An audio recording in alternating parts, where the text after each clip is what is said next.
बहुत पाठ है, बहुत सारी चीजें आप लिखते हैं, कविताएं हैं। तो इस तरह से एक व्यक्ति जिसमें लिखने की इतनी प्रतिभा है, इतने वो मतलब वैरायटी, इतने प्रकार के वो काम अपने शब्दों को उकेर सकता है, तो उसे मैं अपने आप में बहुत सारा क्या बोलना चाहिए कि मैं उनको एक सम्मानित समाज के व्यक्तित्व के रूप में आपको बहुत सारी बधाइयां देती हूँ।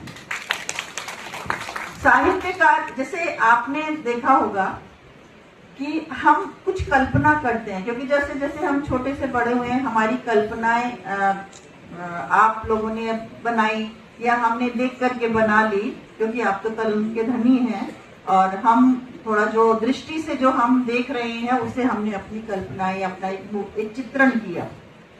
चित्रण में ये किया कि जैसे आप बताते हैं कि नेता कैसे होना चाहिए, तो आप बताते हैं कि नेता सफेद कुर्ता पजामा है, टोपी पहने हुई होगी, या किसी अलग तरह का भाषण में हाथ उठा रखा होगा। तो इसी तरह से जो तो सब बिल्कुल साफ मॉडर्न तरीके से है। सब बताइए, एक भी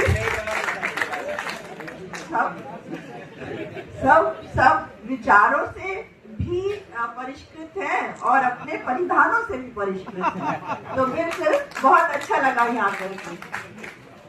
अब एक और बात, जब साहित्य परिषद और वो भी अखिल भारतीय स्तर की जब होने जा रही है, तो यहाँ पे भारत के और राजस्थान के सभी यहाँ पे संगठन दायित्ववान कार्यकर्ता भी हैं। तो निश्चित तौर पर एक पूरा बौद्धिक जो हम बोलते हैं, जिससे कि एक करंट या हम ये कहें कि एक विचार जो है पूरे भारत में प्रवाहित हो सकता है, वो सारा बौद्धिक जो है वो अभी हमारे इस कोटा में है। तो कोटा इस रूप से भाग्यशाली है कि हम जो भी परिवर्तन होगा वो इतिहास हमसे भी गढ़ा जाएगा, उसमें कोटा का भी नाम है। आप सब यहाँ पधारे और साहित्य परिषद में मुझे यहाँ बुलाया। मैंने विष्णु भाई साहब से बार बार कहा, विनती करी कि भाई साहब विषय बता दीजिए, थोड़ी तैयारी कर रहा हूँ, विषय बता दीजिए, पर अंत तक नहीं बताया। और बोले वही पता लग जाएगा, वही पता लग जाएगा। मैंने कहा चलिए देखते हैं, वही अंदर डर है क्या बोलूंगी क्या नहीं। और सबसे बड़ी बात भाई साहब ने कर दी, केशव जी ने। प्रोग्राम तो 2 ही शब्द बोले, आ जाओ अतिथि जी, आ जाओ बोल दो।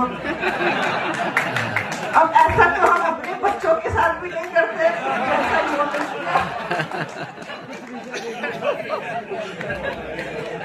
ही नहीं ना मैं। अब ये या तो ये प्रूव करना चाहते थे, पर हम साहित्य में भी किसकी बात कर रहे हैं? हित, समाज की हित की बात करते हैं।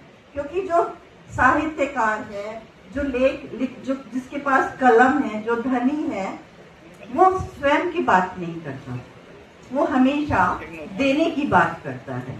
और वो परिष्कृत, हम जैसे बोलते हैं ना, हमारे विचार, मेरे मन में बहुत तरह के विचार आ सकते हैं, पर उन विचारों को परिष्कृत करना है, मेरे मन में उदारता लानी है, या हम सुख दुख का भाव अगर कोई है, तो वो काम साहित्य करता है।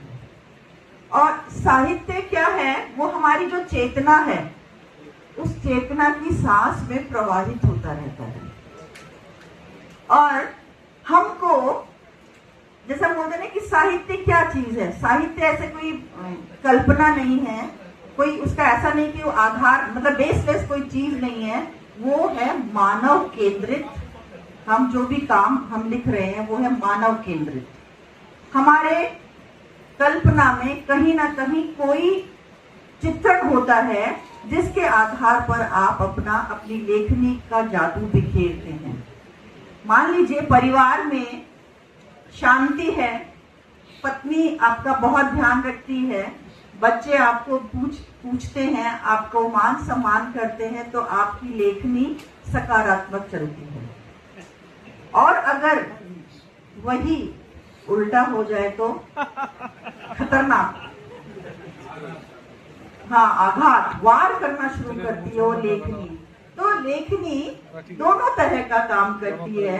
हम जो सकारात्मक हमारे विचार हैं उन विचारों का को भी प्रभावित करती है, और अगर हमारे बीच में कुछ नकारात्मक चीज है तो उसको कैसे सही किया जाए उसका भी हमें औषधि या इलाज बताती है। तो समाज में अभी जो अभी सिस्टम चल रहा है, जो व्यवस्था है, उससे आप सभी बहुत वाकिफ हैं, और आपकी लेखनी जो है, जैसे हम बोलते हैं ना, लोक साहित्य भाषा पर आधारित है। आप हर तरह की भाषा में लिख सकते हैं। राजस्थानी है, राजस्थानी में लिख रहे हैं, महाराष्ट्रियन है, महाराष्ट्रियन में लिख रहे हैं।